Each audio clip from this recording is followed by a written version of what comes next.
포이맨 칼럼. 관용과 염려. 오늘은 이제 빌립보서 4장입니다. 1절부터 9절까지 범위인데 절수는 짧지만 아주 내용이 풍성합니다. 빌립보서는 4장으로 되어 있지 않아요. 4장으로. 1장은 그리스도를 삶으로써 그리스도를 확대하는 거고요. 2장은 이제 그리스도를 본으로 취하는 거고, 3장은 그리스도를 추구하는 거고, 4장은 그리스도를 비결로 삼는 거예요. 근데 오늘 이제 1절부터 4절까지와 또 5절부터 9절까지를 오늘 추가하게 되는데요. 여기 이제 그리스도를 만족의 비결로 삼고, 또 1절부터 4절까지는 같은 것을 생각하고 주님 안에서 기뻐하고 그랬잖아요. 그러니까 이 같은 것을 생각하는 거하고 기뻐하는 거하고 연관이 있어요, 없어요? 있어요. 네. 같은 것을 생각하고 하나가 되지 않으면 기쁨이 없는 거예요. 아멘. 두 사이도 생각이 같아야 기뻐하는 거죠. 바울은 철저하게 그리스도 하나였고, 2장에 그리스도 안에 있었던 생각을 품으라. 이제 너희는 이 생각을 품으라. 바로 그리스도 안에 있었던 생각이라고 그랬어요. 7단계로 낮아지는 생각이죠.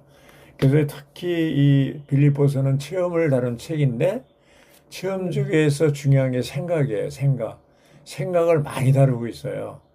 그 4장에서도 이제 같은 생각을 하라는 것이죠. 같은 것을 생각하고 이게 중요한 항목입니다. 1절부터 4절까지. 거기 이제 2절에 자매가 둘이 나오잖아요. 누구예요? 유오디게 또 순두개입니다. 이름이 재미있어요. 유오디아와 순두개, 순두아. 근데 이 자매들이요, 사실은 봉사자들이고, 각주에 보면, 특히 라이프 스타디 보면, 바울의 동역자라고 그랬어요. 바울의 동역자 자매들인데, 이 자매들이 하나가 안 된 거예요. 왜? 생각이 같은 생각을 안 하는 거예요. 자, 생각이 같아지려면 어디다 초점을 맞춰야 돼요? 그리스도 예수님 안에 있었던 생각에 초점을 맞춰야 돼요. 그러니까 내 생각과 하나 되는 게 하나가 아니고, 그리스도 안에 있었던 생각, 주님의 생각과 하나 되는 것이 바로 비결이에요. 그래야 같은 생각을 할 수 있어요. 맞죠? 논리적으로도 맞잖아요. 그리스도 예수님의 생각을 똑같이 하면 하나가 되는 거예요. 근데 바울은요, 여기 이제 이 4장을 쓰면서 9절에 이제 뭐라고 그러냐면, 여러분은 또한 나에게 배우고 받아들이고 듣고 본 것들을 실행하십시오. 이 말은 뭐예요? 이미 바울은 빌립보서 1장, 2장, 3장 이제 예수님을 확대하고 또 추구하고 이런 것들을 이미 다 했다는 거예요, 안 했다는 거예요? 했다는 거예요. 그걸 또 빌립보 성도들에게 알려준 거예요. 여러분이 나에게 배웠어요. 그러니까 바울과 빌립보 교회는 좀 특별한 관계잖아요. 빌립보 교회는 누가 세웠어요? 바울이 세웠어요. 그 사도행전 16장에 보면 2차 전쟁에서 바울이 빌립보 감옥에 갇히잖아요. 그렇죠? 억울하게 갇히잖아요. 근데 거기 빌립보 감옥의 간수를 얻잖아요. 그 가족들을 다 얻잖아요. 예. 그 간수가 어찌할꼬 그러니까 당신과 당신의 집이 다 구원을 받는 주의 이름을 부르고 구원받고 하여튼 특별하게 빌립보 교회는 특별하게 시작한 거야. 그래서 특별히 빌립보 교회는 바울과 친밀한 관계가 있는 거예요. 바울이 직접 세운 교회가 네 군데인데, 하나는 뭐예요? 빌립보 교회고, 고린도 교회 1년 6개월 있었죠. 또 에베소 교회 약 3년 있었죠. 그리고 데살로니가 교회 뭐 한 달도 안 있어 3주밖에 안 되는 세안식일밖에 안 되는 이 교회는 바울이 직접 세웠어요. 그렇기 때문에 그 중에 특히 빌립보 교회는 바울이 세운 교회로서 굉장히 친밀한 관계가 있었어요. 그래서 1절에 뭐라고 그랬어요? 그러므로 내가 사랑하고 그리워하는 형제님들. 예, 사랑하고 그리워하는 건 같은 맥락이잖아요. 예, 연거푸 얘기하는 거예요. 자, 우리가 어떤 사람에 편지할 때, 나의 사랑하고 그리워하는 형제님, 이렇게 했다면 그 관계가 친밀해요? 친밀하지 않은 거예요? 굉장히 친밀한 겁니다. 굉장히 친밀한 겁니다. 그 바울은 지금 어디에 있어요? 감옥에 있는 거, 로마 감옥에. 빌립보 성도는 감옥 밖에 있어요. 예, 아멘. 감옥 밖에 있습니다. 그리고 이 바울이 그러한 심정으로 나의 사랑하고 그리워하는 형제님들, 그리고 뭐라 그러냐면 당신들은 빌립보 교회 성도들은 나의 기쁨이고 면류관이라고 그랬어요. 면류관인 사랑하는 여러분. 두 번 얘기한 거예요. 내가 사랑하고 면류관인 사랑하는 여러분. 두 번이나 사랑에 대해서 얘기하는 거예요. 예. 이와 같이 주님 안에서 굳게 서십시오. 그러니까 이제 빌립보 성도들이 흔들리고 있는 거예요. 그 유대교의 그 교사들에 의해서도 그렇고, 근데 굳게 서 있으라는 거예요. 예, 굳게 서 있으라고. 3장에서 바울이 얘기한 것, 제시한 것 같이 다른 것들 유대 종교나 헬라 철학이나 또 이런 문화들 이런 것을 다 배설물로 여기고 오직 그리스도를 표대로 삼고 전진하는 것이잖아요. 그리스도가 가장 뛰어난 그리스도, 그렇죠? 그래서 이렇게 한 것처럼 굳게 그 그리스도를 굳게 붙잡으라는 거예요. 정말 빌립보 성도들이 바울의 기쁨이고 내적인 거죠. 면류관이고 외적인 거죠. 표현이죠. 그래서 이런 걸 볼 때 우리의 기쁨이요 우리의 면류관이 누구예요? 열매들이에요. 열매들.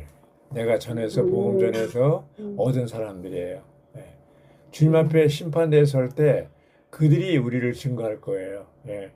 그러니까 우리가 열매 맺는 것도 굉장히 중요한 거예요. 바울이 열매잖아요. 지금 빌립보 성도들이. 내가 이제 유오디아 순두개가 나오잖아요. 그 유오디아 순두개 이름을 여기에 넣으면서 특별히 그 권면한 게 뭐예요? 주님 안에서 같은 것을 생각하라는 거죠. 예. 이 같은 것을 생각하려면 그리스도 안에 있어서 생각, 그리스도를 추구하는 거, 그렇죠? 이것이 같은 생각이라고 볼 수가 있어요. 3장 12절 그리스도를 추구한다. 추구한다는 것이 핍박한다는 말이라고 하잖아요. 그러면서 3절에 또 그렇습니다. 예. 그렇습니다. 그리고 진정으로 나와 함께 멍에를 맨 그대에게도 부탁합니다. 이거는 빌립보에 있는 어떤 사람들 이름을 특정해서 한 게 아니고 진정으로 나와 함께 멍에를 맨 사람이라면 바로 그대예요. 예. 그래서 이제 여기 보면은 바울은 진실로 자기와 함께 멍에를 맨 사람을 찾고 있었다는 거예요. 여러분 중에 나와 함께 친정으로 멍에를 맨 사람이 있다면 바로 그 사람이 이 두 자매들을 권면할 수가 있고 도와줄 수가 있다는 거예요. 그 멍에 있잖아, 멍에. 이거 보여요? 네. 예. 예. 우리나라는 소 한 마리가 한 마리 멍에가 하나밖에 없잖아요. 그래서 팔레스틴 땅은 멍에가 이렇게 두 개예요. 이렇게 두 개에서 두 마리가 소를 끌어요. 그래서 예수님도 목수잖아요. 예수님이 만든 멍에가 인기가 좋다고 그래요. 가볍고. 그래서 이 멍에 얘기를 한 거예요. 주님이 직접 자기가 목수로서 멍에를 만들었으니까 두 마리의 소를 끄는데 한 마리는 뭐예요? 어미소, 한 마리는 배우는 소예요. 내 멍에를 메고 나를 배우십시오. 마태복음 11장에 나오잖아요. 바울은 이제 그리스도와 함께 멍에를 맨 사람이고 또 바울과 함께 빌립보서에 나와 함께 멍에를 맨 사람이 필요한데 그 맨 사람이야말로 나와 함께 동역하는 사람이고 그 사람이 바로 이 두 자매들을 합당하게 진정으로 도울 수 있다는 거예요. 그렇죠? 그래서 여기 이제 클레멘드 나오고 나의 다른 동역자들과 함께 복음을 위해 수고했고 이들의 이름이 생명책에 기록되어 있습니다. 그러니까 나와 함께 멍에를 맨 그 사람은 생명책에 기록되어 있고 바울의 참다운 동역자라는 얘기입니다. 정말 바울은 친밀하고 사랑스럽고 이렇게 하면서 이 빌립보 성도들 가운데 나와 함께 멍에를 맨 사람이 좀 나타나서 이 두 자매들이 하나가 같은 생활을 하자는 것으로 인해서 알력이 있는데 그것 때문에 이제 이 편지를 쓴 거잖아요. 좀 그 두 자매를 도울 수 있는 사람이 나의 참된 동역자다 이 얘기입니다. 네. 그래서 우리가 예수님의 동역자가 바로 바울이라면 바울의 동역자가 바로 바울과 함께하는 바울의 사역을 돕는 사람이 바로 바울의 동역자죠. 워치만 형제님의 참다운 동역자가 누구였을까요? 네, 위트니스 형제님이죠. 그 당시에 많은 동역자들이 있었지만 정말 위트니스의 생각과 그분의 마음 안에 들어가서 함께 이렇게 사역한 사람이 바로 위트니스이에요. 주님 안에서 기뻐하십시오. 항상 기뻐하십시오. 그러니까 이렇게 같은 생각을 할 때 기뻐할 수가 있다는 거죠. 그거 희한하잖아요. 감옥 생활이 제한받는 생활이잖아요. 근데 거기서 기뻐할 수 있어요, 없어요? 기뻐하기가 어렵죠. 근데 감옥 안에 있는 바울은 기뻐하는데 감옥 밖에 있는 빌립보 성도들은 기뻐하지 않은 거예요. 기뻐하라고 그랬는데 안 하니까 내가 다시 말하는데 기뻐하십시오. 자, 자매님들 기쁨이 있습니까? 예, 바울이 권면하죠. 내가 다시 말합니다. 기뻐하십시오. 이 기뻐한다는 말은 우리의 영적 생활이 정상이라는 거예요. 워치만 형제님이 감옥에 있을 때 편지를 썼어요. 동역자들에게 뭐라 그러냐면 나는 이 감옥에서도 기쁨을 잃지 않고 유지했다고 그랬어요. 바울하고 똑같죠? 예. 바울은 2년 동안 감옥에 있었는데 워치만은 20년 동안 10배가 있어요. 10배. 그런 가운데서도 기쁨을 잃지 않았다는 건 대단한 겁니다. 대단한 겁니다. 우리는 환경이 와요, 안 와요? 어려운 환경이 와요. 내가 원하든 원치 않든 아주 골 때리는 환경이 많이 옵니다. 그럴 때 기뻐할 수 있어요, 없어요? 염려하게 되죠. 기쁨이 사라져 버리죠. 근데 그런 때 감옥같이 제한받고 어려운 환경이 올 때에 기뻐하는 것이 진짜예요. 그렇게 하려면 그리스도와 똑같은 생활을 해야 돼요. 바울과 같은 생활을 해야 돼요. 그러면서 이제 5절이 중요하고 5절을 누가 읽어주시죠?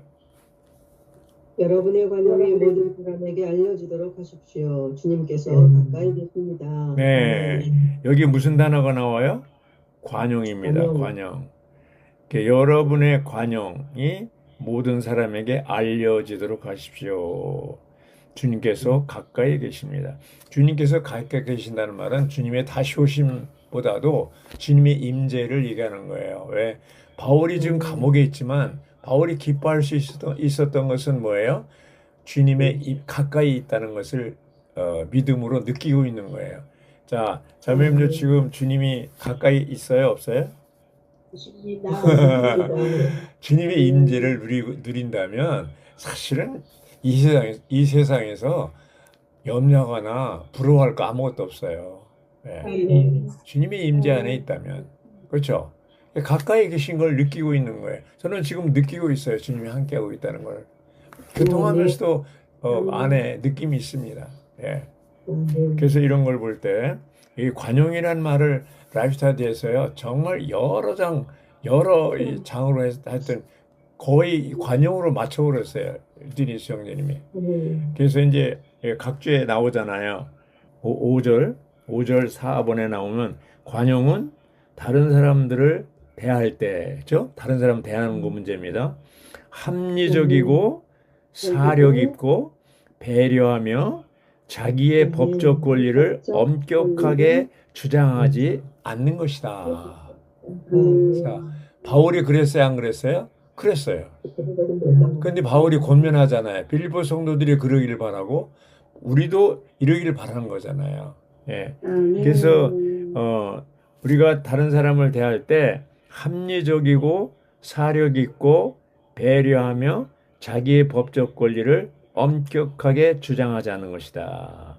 이것은 이기적인 야심이나 경쟁심이죠. 헛된 영광, 또 불평하거나 따지는 것과 대조된다고 했습니다. 관용은 믿는 이들이 살아낸 탁월한 미덕이신 그리스도 자신이라고 그랬어요. 그러니까 이제 여기에 뭐 여러분이 관용이 모든 사람이 알려지도록 하십시오. 그래 관용 대신에 그리스도를 넣으면 되는 거예요. 예. 여러분이 그리스도가 모든 사람에게 알려지도록 하십시오. 자, 우리 안에 거듭난 생명, 그리스도가 있어요, 없어요? 생명 주는 영으로 우리 안에 계셔요. 우리가 주합하는 한 영이 됐어요. 우리가 매일매일 연합된 영 안에서 살고 행하고 처신하는데 그 영이 바로 그리스도 자신이잖아요. 모든 것을 포함한 영, 모든 것을 포함한 그리스도, 모든 것을 포함한 관용이라고 그랬어요. 그래서 이제 랍시다디 보면 관용은 자기 통제, 인내, 온건, 친절, 온화함을 포함한다고 그랬어요. 그렇죠. 그래서 이 관용이 굉장히 중요한 단어라고 그랬어요. 관용 굉장히 중요한 단어예요. 관용을 모든 사람에게 알려지도록 한다는 게 이제 하나의 표현이잖아요. 주님 임재 안에서. 그렇게 관용한 사람만이 아무것도 염려하지 말고 다만 모든 일에서 기도와 간구를 통하여 감사할 마음으로 여러분이 구할 것 하나님께 말씀드리십시오. 관용이 있는 사람이 염려하지 않는다는 거죠. 오츠만 형제를 다시 얘기한다면 그가 그 감옥에서 구원받은 형제가 나왔어요. 이제 나와서 있는데 사람들이 그 형제에게 물었어요. 당신이 오츠만이를 통해서 구원받았는데 당신이 생각할 때 오츠만이는 어떤 사람인 것 같냐? 이렇게 물으니까 뭐라 그랬어요? 오츠만이는 열린 사람이다. 이렇게 됐거든요. 그 열렸다는 게 뭐야? 관용이에요. 네, 열린 마음이 열린. 우리가 어떤 사람에게는 열리는데 어떤 사람에게는 닫잖아요. 그건 관용이 아니에요. 우리는 모든 사람에게 열려야 돼요. 하나님께 열릴 수직적으로 이번에 메시지 7번 수직적인 방면과 수평적인 방면이를 하나님과 수직적인 관계뿐 아니라 지체들과 수평적인 관계에서도 마음이 열린 관용이 필요해요. 열린 마음이 필요해요. 네. 우리가 마음이 좁으면 어떻게 돼요? 어떤 사람도 관용을 베풀 수가 없어요. 좁은 사람. 왜 우리가 상처를 입고 상처를 주고 왜 그렇습니까? 관용이 없는 거예요. 마음이 좁은 거예요. 네. 그래서 이제 솔로몬에게 바다의 모래처럼 넓은 마음을 주셨다는 게 바울이 열린 마음을 가졌다는 게 굉장히 중요한 얘기입니다.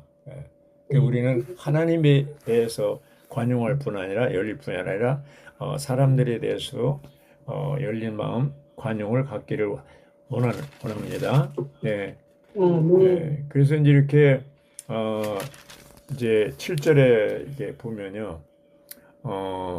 그러면 사람이 이해를 초월하는 하나님의 평안이 그리스도 예수님 안에서 여러분의 마음과 생각을 지킬 것입니다. 그랬는데 여기 이제 관용에 대해서 좀 하나 더 짚고 넘어가야 되겠네요. 6절에 보면 6절 염려하지 말고 그 말이 있는데 각주를 보니까요. 걱정하지 말고 그러는데 사탄에게서 오는 염려는 인간 생활의 총체이며 염려는 어디서 온다고 그랬어요? 사탄에게서 오는 거예요. 그 다음에 그리스도를 사는 믿는 이들의 생활을 어지럽힌다고 그랬어요. 염려가. 네. 그 염려와 근심과 걱정은 뭐예요? 생명을 갉아먹는 생쥐라고 그랬어요. 네. 염려가 누구한테 온다고요? 사탄한테 오는 거예요. 하나님에게서 오는 관용은 그리스도를 사는 생활의 총체이다. 자, 관용은 어디서 와요? 하나님으로부터 오는 거예요. 네. 그리스도를 사는 생활의 총체. 염려는 염려는 인간 생활의 총체. 네. 인간 생활, 천연적인 생활이죠. 천연적인 생명이죠. 그래서 이 염려와 관용과 염려가 대비되는 거예요. 예, 관용과 염려가 대비되는 겁니다. 이거를 이제 우리가 하여튼 우리가 관용을 베풀지 못하는 것은 내가 하나님과 관계되지 않고 사탄하고 관계된 상태에 있다는 것을 우리가 알 필요가 있습니다. 그리고 이제 하나님과 교통한 결과 6절이 있잖아요. 아무것도 우리는 아침마다 이걸 선포합니다. 아무것도 염려하지 말고 모든 일에 기도와 간구를 통해서 감사함으로 하나님께 하라는 이것을 아주 선포해요. 아마 그냥 1년 내내 선포합니다. 아침에 기도할 때. 예. 그래서 이렇게 할 때, 예. 그래서 이제 그리스도인의 생활이라는 것은 염려 없는 관용으로 충만한 생활이 그리스도인의 생활이고, 사복음서에서 예수님의 생활이 그렇고, 여기 서신서에서 바울이 바로 그러한 생활, 염려 없는 생활한 거예요. 예. 근데 이제 바울은 관용에 의해서 감옥에 갇혀서 기뻐하는데 빌립보 성도들은 염려가 있는 거예요. 기쁨이 없는 거예요. 예. 그 우리가 기쁨이 없는 것은 염려 때문에 그런 거예요. 어떤 염려? 맞아요, 틀려요? 예. 하여튼 어떤 거 염려하고 고민하면 기쁨은 사라져 버려요. 그럼 그 순간 누구하고 연결된 거예요? 사탄하고 연결된 거예요. 영을 떠난 거예요, 영 안에서. 네. 지금 현재 상태는 어떻습니까, 자매님들? 염려 있어요? 기쁨이 있어요? 관용이. 할렐루야, 아멘. 그리고 이제 8절에서 마지막으로 이제 여기 무슨 일에든지 참되며 장종하며 의로우며 순수하며 사랑스러우며 또 평판이 좋아 그렇고 어떤 미덕과 그렇죠? 어떤 칭찬이 있거든. 앞에 6가지가 있고 뒤에 2가지가 있잖아. 어떤 미덕, 어떤 칭찬이 있거든. 이런 것들을 생각하십시오. 숙고하십시오. 자, 이런 이 8가지 항목들이 다 뭐하고 관계돼요? 관용하고 관계돼요. 네. 이게 이제 그러니까 우리가 쉽게 말하면 하나님과 연결되어 있으면 이것이 나타나는 미덕들이에요. 제일 대표적인 관용이고요. 사탄하고 연결되어 있으면 염려예요. 이런 미덕들이 나타날 수가 없죠. 나타날 수가 없어요. 그래서 우리가 정말로 이 바울이 참으로 진정으로 나와 함께 멍에를 매려면 이러한 미덕들이 나타나야 되는 거예요. 그렇죠? 그래서 그리스도 예수님 안에 있었던 생각과 같은 생각을 가지고 있는 것이 바로 바울이고 바울과 똑같은 생각을 하는 것이 바울의 동역자들이에요. 네. 우리가 정말로 교회 안에서 하나 되고 기뻐하려면 하여튼 어떤 지체하고 생각이 틀리잖아요. 유오디아 순두개와 같이 생각이 틀리잖아요. 기쁨이 사라지는 거예요. 하나가 안 되는 거예요. 그렇다고 해서 너하고 나하고 그러면 하나 되자? 그거는 정치예요. 네. 그게 아니고 그리스도와 하나 되면 하나 되는 거예요.